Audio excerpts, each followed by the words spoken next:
Hi there, you're watching Nightline and I'm Muhammad Hamdan. The top stories. PM announces Aidilfitri special aid for civil servants, government retirees.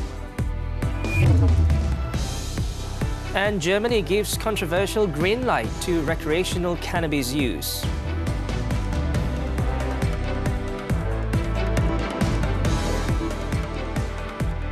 Good morning. Yang di-Pertuan Agong Sultan Ibrahim has decreed the Malaysian Anti-Corruption Commission MACC to tackle corruption as the ruler marks the end of his honeymoon phase. In a Facebook post on Monday, Sultan Ibrahim made his announcement after granting an audience with the MACC Chief Commissioner Tan Sri Azam Baki at Istana Negara. The 30-minute meeting between the King and Azam touched on the developments involving the Anti-Graft Commission. Last month, Sultan Ibrahim said he was ready to implement his true style of ruling after the end of the honeymoon period. Before ascending to the throne, Sultan Ibrahim warned that he would come down hard on corruption, saying he would, quote-unquote, hunt all corrupt people.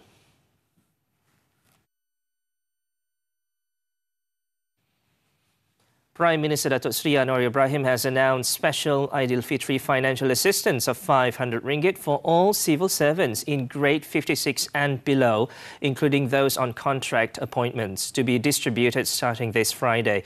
The government also agreed that a financial aid of 250 ringgit would be extended to government retirees, including pensionable and non-pensionable veterans. Anwar announced the good news when addressing the monthly assembly of the Prime Minister's Department on Monday morning. He said the decision to offer special financial assistance was prompted by feedback received from civil servants during recent visits to several areas across the country. Kerajaan bersetuju menyalurkan bantuan khas keuangan Aidilfitri sebanyak RM500 kepada semua penjawat awam grade 56 ke bawah. Sekali lagi, peguam negara terlepas, termasuk lantikan kontrak, dan RM250 kepada semua pesara kerajaan.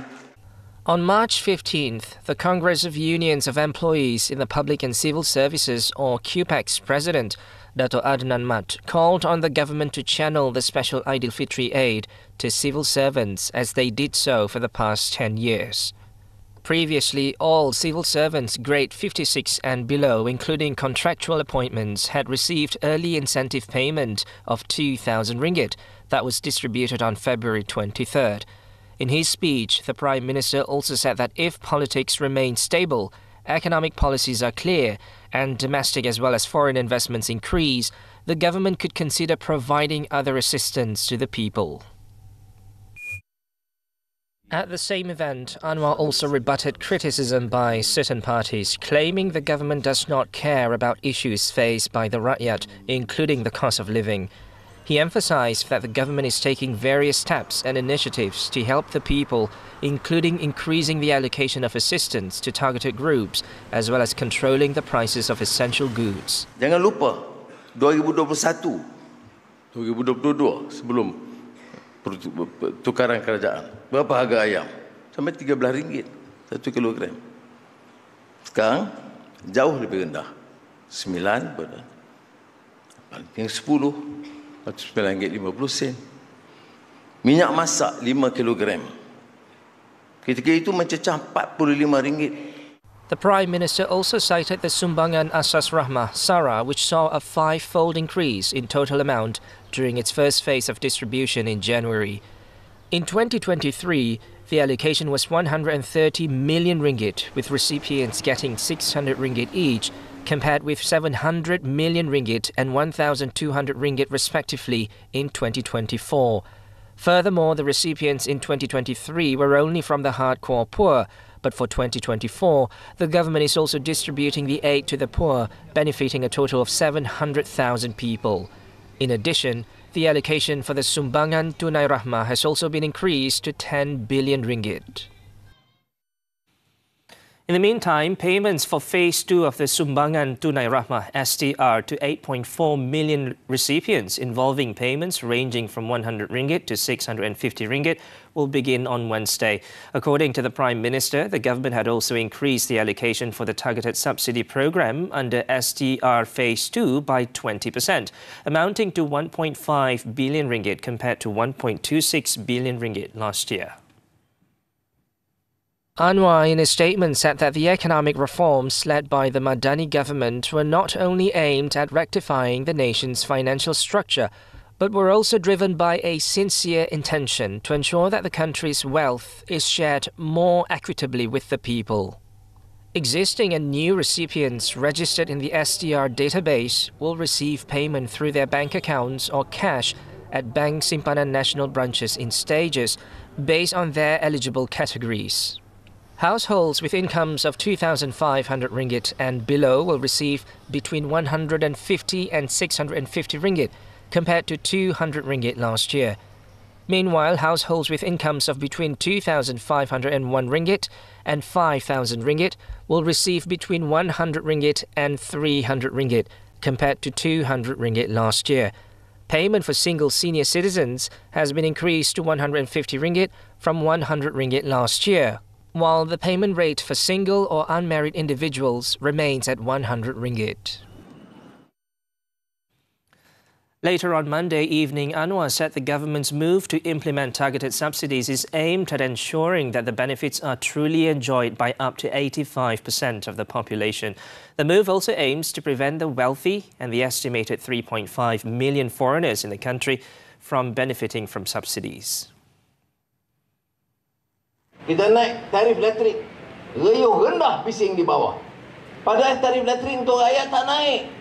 Yang naik untuk golongan kaya 15% ke atas. Yang kita nak bising sebab apa? Kita ni wakil rakyat di bawah atau wakil token di kaya di atas. Naik hanya bagi 15% tertinggi dan syarikat-syarikat kelang-kelang itu naik. Untuk rakyat tidak naik. Anwar said that for diesel, subsidy targeting is aimed at stopping the leakages and smuggling that have been occurring for so long and causing losses of tens of billions every year. Meanwhile, commenting on the issue of rice supply for the people, Anwar said the government has decided for its institutions, such as the military, police, schools, hostels and hospitals, to use imported white rice from now on to ensure the people can get sufficient supply of local rice. The Prime Minister said this during his speech at the Perlis-level Madani Breaking of Fast ceremony at Felda Chuping. Also present were Perlis Menteri Besar Muhammad Shukri Ramli and Felda Chairman Datuk Seri Ahmad Shabri Cheek.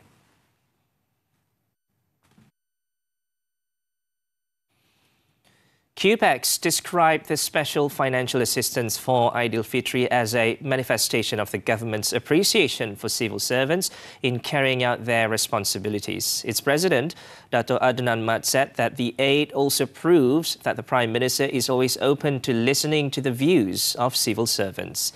Adnan also expressed confidence that the consideration given by the government for the aid gives relief to all civil servants despite the current economic situation.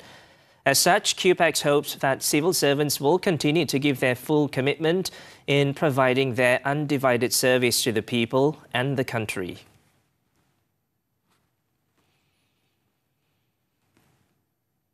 Moving on, Datuk Seri Zalina Uthman Said stressed that the Prime Minister, who made a decision in secret, is responsible for Malaysia's loss in the Batu Putih case. The minister in the Prime Minister's Department for Law and Institutional Reform on Monday told the Senate that the Prime Minister at the time had made a decision on his own without even consulting the Attorney General, who was then on leave. Peguam negara cuti 4 hari, garden leave, dipaksa cuti, tak ada orang. 4 hari, hilang Batu Putih dalam proses rayuan antarabangsa. Tak ada pula isu ni gembar-gembor seolah-olah kedaulatan kita kedaulatan. Tak ada pula. Tapi tak pernah ni cerita dulu. Kita biarkan RCI buat keputusan sebab dia nak siasat sebenarnya. Walaupun task force dia siasat, ada orang tak nak datang. Sekarang RCI kata kena datang, tak datang, kena masuk penjara kalau tak datang. Zalina said this in her winding-up speech during the second reading of the Jurisdictional Immunities of Foreign States Bill in Dewan Negara. She, however, did not mention which Prime Minister it was and clarified that she was not the minister in charge of law during that period. The Cabinet had agreed to establish the RCI to look into the issues in the handling of the territorial case involving Batu Puteh, Middle Rocks and the South Ledge. The police are expected to complete its investigation into the case of a teacher from Maktab Rendah Sains Mara MRSM Tumpat accused of paedophilia within a month. Kelantan Police Chief Datuk Muhammad Zaki Harun said this is because the police need to record statements from a few more witnesses, including some who are living outside the state. Kes ini saya minta jangan ada spekulasi yang saya pun keluarkan ini sebab oleh telah terkeluar dalam laporan lain. Jadi sama ada betul tak betul itu lain. Jadi sebab tu kita nak menyiasat supaya jelas. Mungkin Tomah ini beritahu salah atau mungkin Tomah ini tak ada kebenarannya. Sejauh mana kebenarannya? Itu yang kita nak siasat. He stressed that the investigation is now at the early stage and so far police have called in 4 witnesses to give their statements to facilitate investigation into the case. On March 28th, an individual took to social media and alleged that a teacher at MRSM Tumpat, known to be a pedophile, was still being permitted to teach at the boarding school. However, the accused teacher has filed a police report at the Tumpat police station alleging defamation.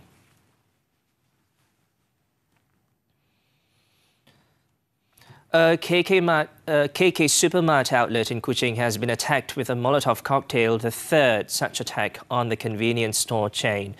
Kuching District Police Chief ACP Asmon Bajah confirmed the incident in a statement on Monday, saying that the attack occurred on Sunday at the KK Supermart on Jalan Sato.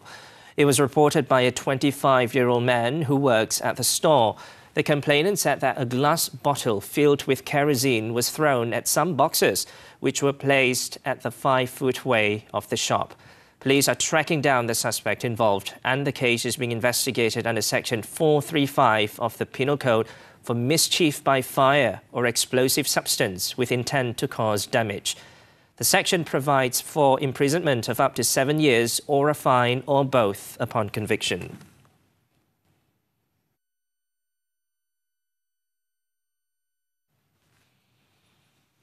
The Selangor Road Transport Department RTD on Monday launched Op Hari Raya Aidilfitri HRA 2024 to ensure road safety during the festive season. Officiated by State RTD Director Azrin Bohran, the operation will involve 382 officers from various units under the department, including the Motorcycle Enforcement Unit. The HRA 2024 kicked off on Monday and will be conducted until April 20th. The primary objectives and implementation methods of the HRA include ensuring the smooth flow of traffic and enhancing road safety, as well as effective management of enforcement activities to reduce accident rates and fatalities caused by road accidents during the festive period.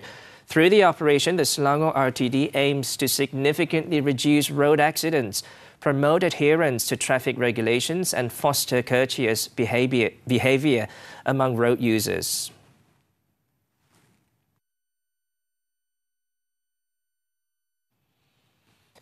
Media Prima Berhad MPB continues its corporate social responsibility CSR program through the campaign Rara Macam Dulu Dulu Geng Ori X Jom Ronda in conjunction with Ramadan and Aidilfitri.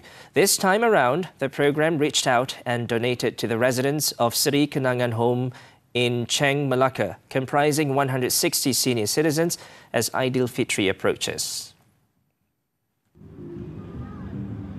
The event, held in collaboration with the Historical City Council of Melaka, MBMB, and the State Social Welfare Department, JKM, features traditional games and activities such as baling selipar, baling tin, sepak raga bulatan, and dodol making, evoking nostalgia and joy.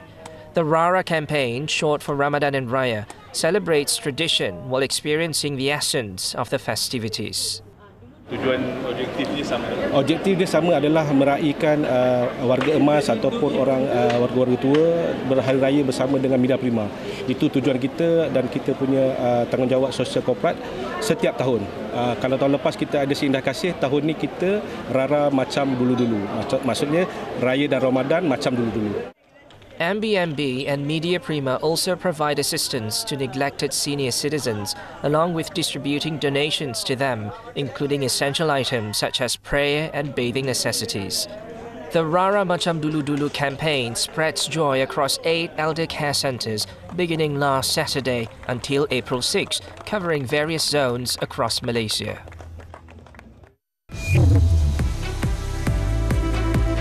Turkish opposition declares victory in pivotal Istanbul vote. News from the Foreign Front when we return. Jangan cakap tipu, dosa. Integriti pengawal keselamatan dipersoal. Orang buat security, orang buat apa ni? Ais pun hisap. Berapa tahun dah kau bercepat? Rekod jenayah lampau, punca amanah diragui. Sebelum ni ada kes narkotik. Bukan rezeki abang untuk bekerja sebagai persahabatan. Itu dulu, takkan sekarang pun tak padam-padam. Saksikan 999 Selasa jam 9 malam di TV3 dan stream sekarang melalui Tonton. Tingkatkan keimanan diri untuk meraih keampunannya di bulan Ramadan ini bersama TV3.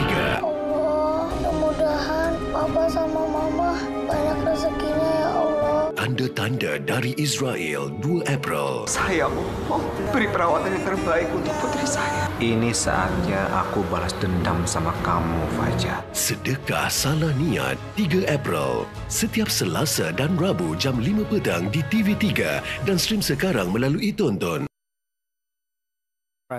Germany on Monday made a controversial move by legalizing recreational marijuana, making them the largest European Union country to do so, despite opposition from various politicians and medical associations.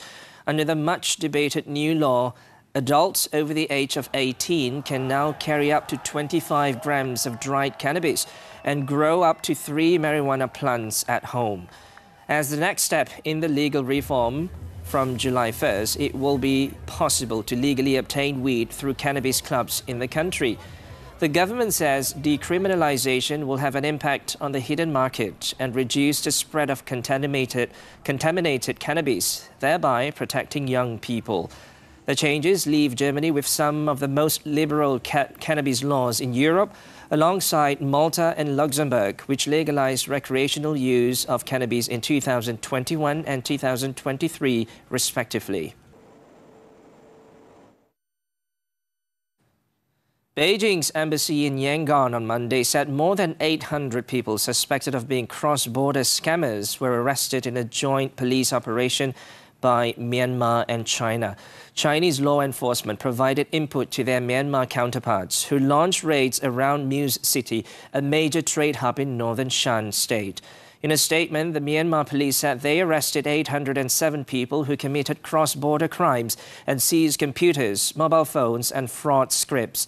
Among those arrested were 352 Chinese citizens who were transferred to China on Sunday, with the remainder being Myanmar nationals.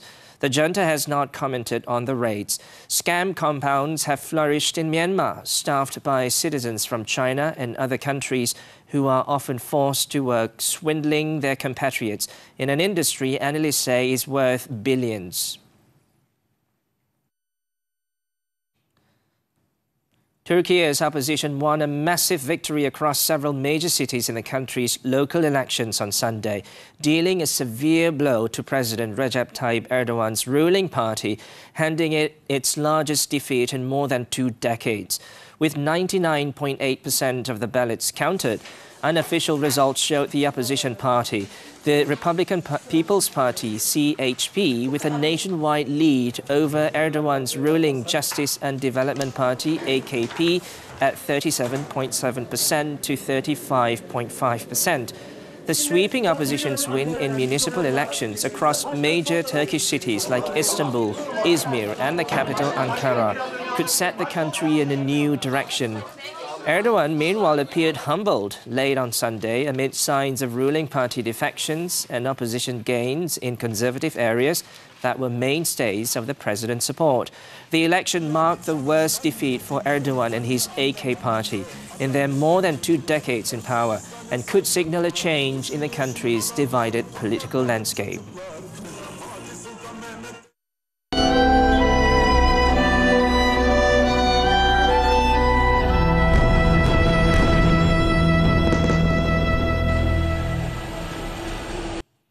The Zionist regime has finally withdrawn from Gaza's Al-Shifa hospital on Monday after a 2-week raid, killing hundreds of innocent Palestinians and leaving behind a trail of destruction.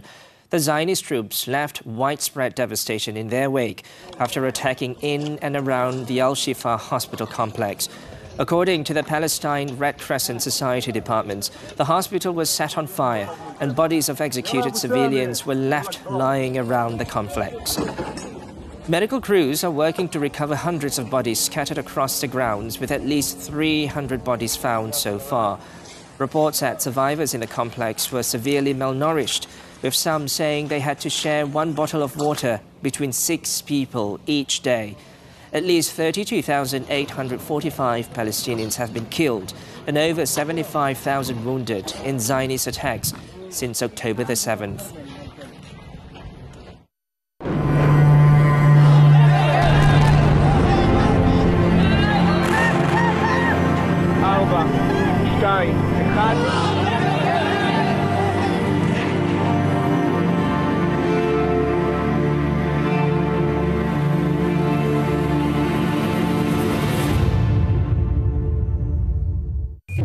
Sports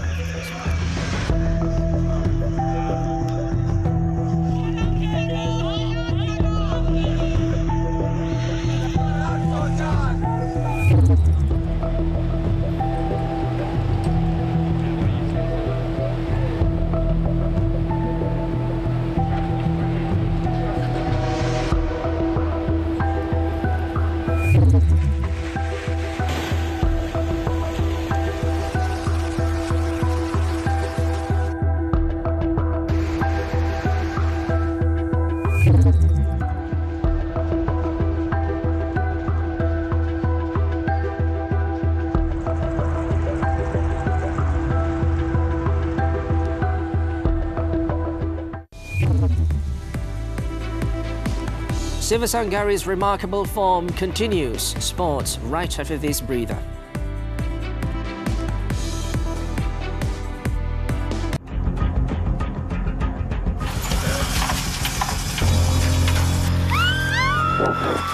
Kalau sabit mata ngeduk, siapa tolak dalam tali air? Jatuh dalam tali air. Hatu, saya cakap. 3 beradik terbabit tidak pulang ke rumah di Jalan Datuk Kumbar selepas keluar ke kampung gelam Jumaat malam. Tidak. Kak Syah tak akan maaf dia. Sampailah Kak Syah mati ke.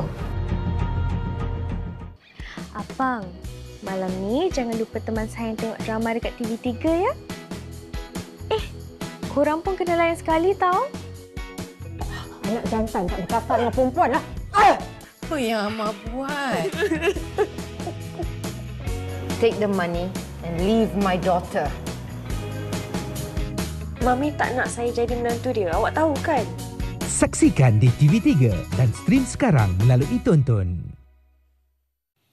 Now, sports. Squash, the 2024 London Squash Classic. Top national women's professional S. Sivasangari's dream run continued as she upstaged world number 4 Nelly Gillis of Belgium to reach the final. The 2022 Asian Games champion put up a good fight in the semi-final match to upset the world number 4 10-12, 11-7, 11-8, 10-12, 11-9 in 94 minutes. The win makes her the first Malaysian to reach the final of a Professional Squash Association World Tour Gold or higher event since Datuk Nicole David in 2015. Sivasangari will be up against world number 2 Hania El Hamami of Egypt for the title. And on to football, the German Bundesliga, Dennis Undav scored in stoppage time to rescue a 3-3 draw for third place Stuttgart against Heidenheim, preserving the team's 7-game unbeaten streak after a dramatic finale. Stuttgart took the lead in the 41st minute through Sero Girassi, who scored from Angelo Stiller's cross from the left. Stiller doubled the lead in the 53rd minute, finishing Undav's through ball with his left foot to earn his first goal for the home side. Heidenheim pulled one back 9 minutes later when Stuttgart keeper Alexander Nubel spilled Team Kleindin's header off a corner into his own net. Kleindins then scored an equaliser for the visitors in the 84th minute, bearing Jan-Niklas Beste's pass with his left foot. The forward struck again a minute later as Aaron Dinkji set him up for a header from close range to take a 3-2 lead. Stuttgart, however, turned it around deep into added time when Undav pounced inside the box to unleash a thunderous shot into the bottom corner. With the result, Stuttgart are in third place with 57 points, while Heidenheim remain 11th with 30 points. Tennis now, the 2024 Miami Open. Yannick Sinner won the ATP Masters 1000 title with a dominant straight sets victory over Bulgarian Grigor Dimitrov in the final. Sinner, who claimed the Australian Open in January and followed it up with victory in Rotterdam, put in another scintillating display to down Dimitrov 6-3, 6-1. The Italian took care of business in 72 minutes and never looked in danger after he broke in the fifth game of the first set, facing just one break point in the entire match. The win avenged defeats he suffered in his previous two tournament finals in 2021 and 2023 and put Sinner as the new world number 2.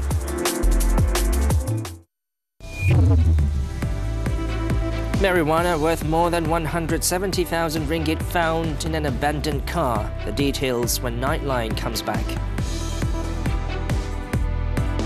Dia jadi satu rindu yang...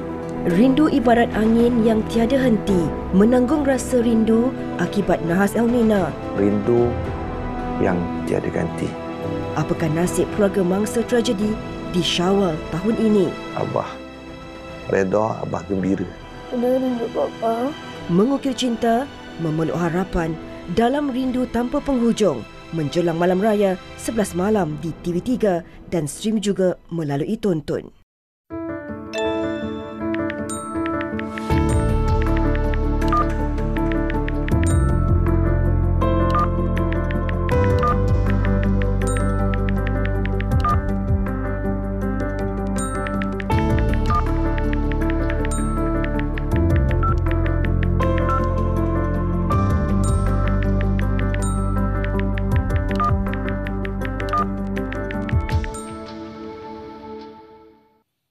Welcome back.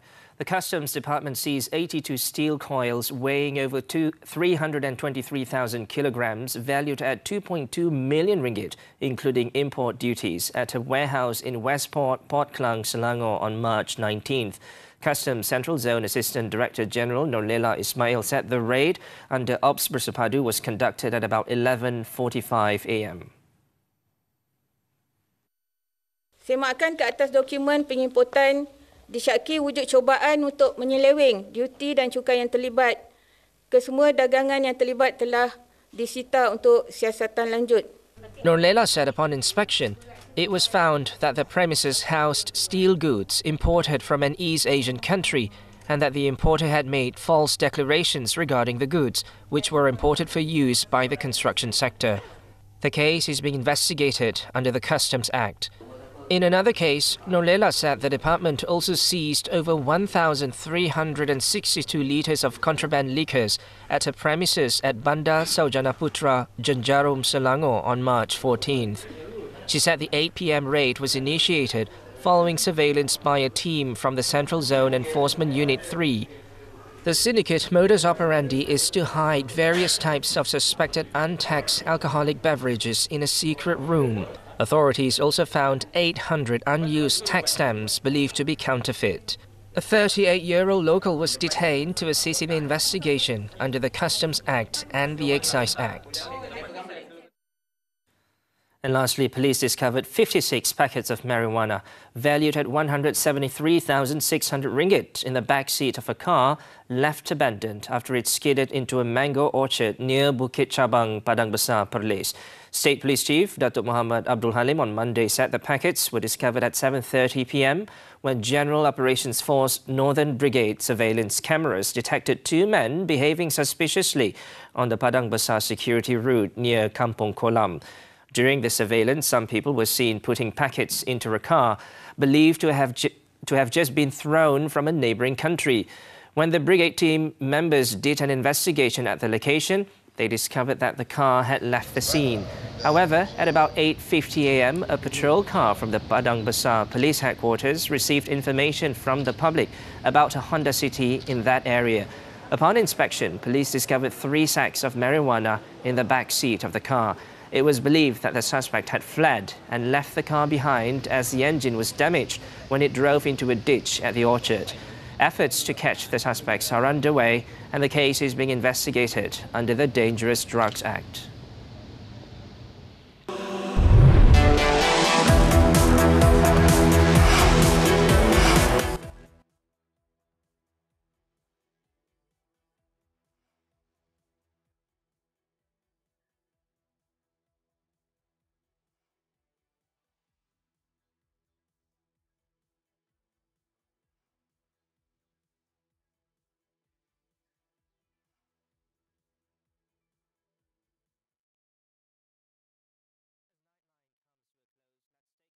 Thousands of residents gathered in the Bogerhout district of Antwerp, Belgium, to mark both the Iftar and Easter by sharing a meal together on a 2-kilometre-long table in a heartwarming display of unity. With that, I'm Muhammad Hamdan. Thanks for tuning in, and to our Muslim viewers, Selamat Bersahur.